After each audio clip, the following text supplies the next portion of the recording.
బనకచెర్ల ప్రాజెక్టుపై హరీష్ రావు అబద్ధాలు ప్రచారం చేస్తున్నారని, హరీష్ రావు పేరు గోబెల్స్ రావుగా మార్చుకోవాలన్న మంత్రి ఉత్తమ్ కుమార్ రెడ్డి వ్యాఖ్యలకు మాజీ మంత్రి హరీష్ రావు కౌంటర్ ఇచ్చారు.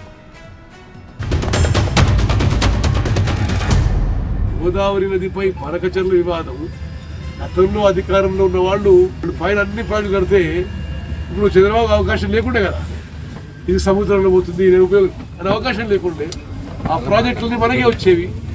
హరీష్ రావు గారు వీళ్ళు వాళ్ళ పేర్లు మార్చుకొని గోబెల్స్ రావు అని పెట్టుకుంటే బెటర్ ఏమో.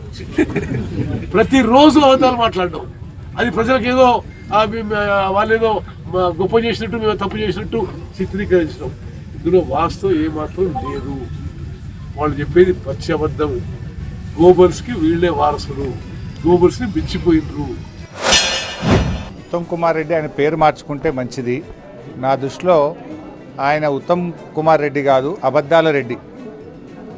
నోరు విప్పితే అబద్ధాలు తప్ప, దొంగ మాటలు తప్ప ఒక్క నిజాయితీ గల మాట మాట్లాడాడు. అయ్యా ఉత్తమ్ కుమార్ రెడ్డి గారు ప్రతిరోజు ఏ జిల్లాకు పోయినా పాడిందే పాట పాసుబండ్ల బాటలాగా ఈ చిల్లర మాటలు మాని మీరు పాలన మీద దృష్టి పెట్టండి.